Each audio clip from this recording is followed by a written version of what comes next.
Hi friends, welcome back to my channel. ఈరోజు మన topic ఏంటంటే రీసెంట్గా జరిగిన ఇండియా యుఎస్ ట్రేడ్ డీల్ 2026 జరిగింది కదా, దాని గురించి మనం డిస్కస్ చేసుకుందాం. ఆ డీల్ వల్ల మన ఇండియాకి ఏమైనా ప్రాఫిట్ ఉందా, అసలు తారీఫ్ అనేది ఎందుకు విధిస్తారు, ఇవన్నీ మీరు తెలుసుకోవాలనుకుంటే కనుక ఈ వీడియోని చివరి వరకు చూడండి. లాస్ట్ ఇయర్ 50% ఎక్స్పోర్ట్ ఫీజు ఉంది కదా, దాంతో మనకి డొనాల్డ్ ట్రంప్ భారీగా షాక్ ఇచ్చారు. అదే డొనాల్డ్ ట్రంప్ ఈ సంవత్సరం మనకి మంచి శుభవార్త చెప్పారు. ఈ ఇండియా యుఎస్ ట్రేడ్ డీల్ 2026 భాగంలో మన ఫైనల్గా ఏం చెప్పారంటే, ఏదైతే government US government 50% duty fee ఆ తారీఫ్ విధిస్తుంది కదా మన ఇండియా ఎక్స్పోర్ట్స్కి, దాని ప్లేస్లో 50% ప్లేస్లో 18% తగ్గించడం వల్ల అనేక దేశాలు, ఇది వాళ్ళకి గుడ్ న్యూస్. ఎందుకంటే మన ఇండియా మిగతా దేశాలు చైనా, పాకిస్తాన్, బంగ్లాదేశ్తో మనం పోల్చుకుంటే మన యొక్క డ్యూటీ ఫీ కానీ తారీఫ్ అనేది తక్కువగా ఉండడం వల్ల ఆ కంట్రీస్ అన్నీ కూడా మన ఇండియాలో ఇన్వెస్ట్ చేయడానికి, అంటే కొత్త సంస్థలు తీసుకొచ్చి మ్యానుఫ్యాక్చరింగ్ యూనిట్స్ కానీ ఇలాంటివి రావడానికి వచ్చే అవకాశాలు ఉన్నాయి. అది మనం అసలు ఎందుకు యుఎస్ గవర్నమెంట్ మనకి 50% డ్యూటీ ఫీ ఆ తారీఫ్ విధించాలో తెలుసుకుందాం. ఇప్పుడు మనం చేసామంటే చైనా నుంచి మనం క్రూడ్ ఆయిల్ని పర్చేస్ చేసుకోకుండా వెనిజులా మరియు అమెరికా దేశాల నుంచి మనం పర్చేస్ చేసుకుంటే మన డీల్ ప్రకారం 25% పోతుంది. అదేవిధంగా మిగతా రెస్ట్ ఆఫ్ ద 25%లో కూడా వాళ్ళు కన్సెషన్ ఇచ్చారు. అసలు అనేది ఎందుకు అనేది ఇప్పుడు నేను ఎక్స్ప్లెయిన్ చేస్తాను. ప్రొడక్ట్స్ ఇండియాకి వస్తున్నాయో ఆ ప్రొడక్ట్స్కి మనకి కొంత తారీఫ్ కానీ డ్యూటీ ఫీ కానీ ఉంటుంది. ఇప్పుడు మన ఇండియన్ గవర్నమెంట్ ఏం చేసిందంటే, ఏదైతే అక్కడ నుంచి మీకు ఇంపోర్ట్ చేస్తున్నారో ఆ ఎక్స్పోర్ట్ చేస్తున్నారో వాట్ ఎవర్ ఇట్ ఈస్, దాన్ని మనం కంప్లీట్గా జీరో చేసేసింది. జీరో చేయడం వల్ల ఆ 7% ఇక్కడ వీళ్ళు రెడ్యూస్ చేశారు. ఫైనల్గా 50% మీకు క్లారిటీ వచ్చి ఉంటుంది. 50% వచ్చేసరికి చైనా నుంచి క్రూడ్ ఆయిల్ తీసుకోకుండా ఇక్కడ తీసుకోవడం వల్ల, అదేవిధంగా మిగతా 7% వచ్చేసరికి అమెరికా మనకి ఏదైతే ఎక్స్పోర్ట్ చేస్తుందో దాంట్లో మనం జీరో చేసేసాం కాబట్టి ఆటోమేటిక్గా మనకి 18%కి వచ్చింది. ఇది మనకి వాళ్ళకి జరిగిన బిజినెస్ డీల్.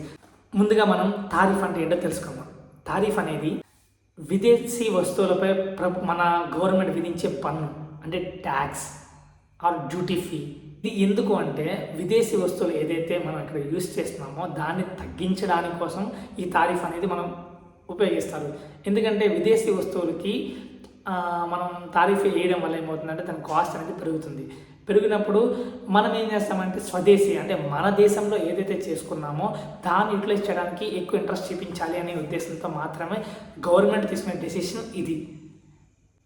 తారీఫ్ గురించి అర్థమై ఉంటుంది కదా. దీంట్లో మనకి కొన్ని కీ పాయింట్స్ ఉన్నాయి. కీ పాయింట్స్ ఏంటో మనం డిస్కస్ చేసుకుందాం. ట్రేడ్ అండ్ ఎఫోర్ట్స్ మనం వీళ్ళు పెట్టడం వల్ల యుక్రెయిన్లో ఏదైతే వార్ జరుగుతుందో ఆగిపోయే అవకాశం ఉన్నదని చెప్తున్నారు. అదేవిధంగా మన ఇండియా కూడా $500 బిలియన్ మనం పర్చేస్ చేస్తున్నాం అమెరికా నుంచి. అది ఎలా అంటే energy, technology, agriculture, coal and other products, ఇలా మనం వీటి నుంచి మనం $500 బిలియన్ మనం ఒక సంవత్సరానికి కానీ మనం పర్చేస్ చేసుకున్నాం.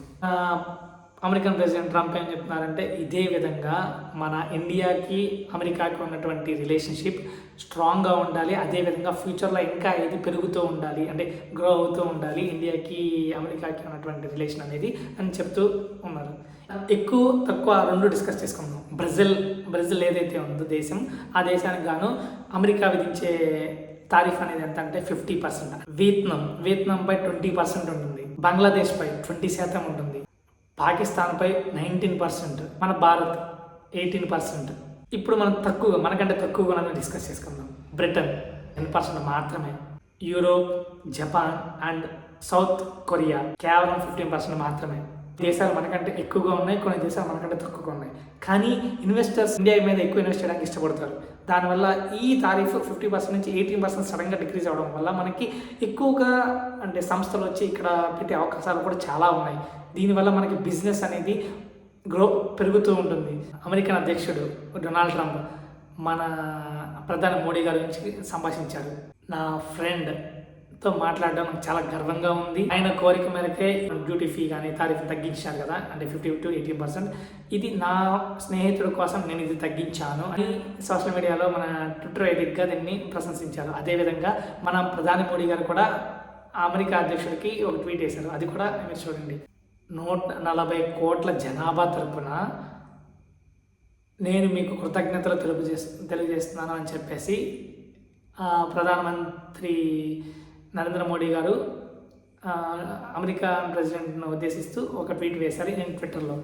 అది ఇలాగే మన రెండు దేశాలు కలిసి పనిచేస్తే ప్రపంచ శాంతికి సుస్థిరతకు ఎంతో మేలు జరుగుతుందని చెప్పేసి ఇక్కడ మెన్షన్ చేశారు. చూడండి.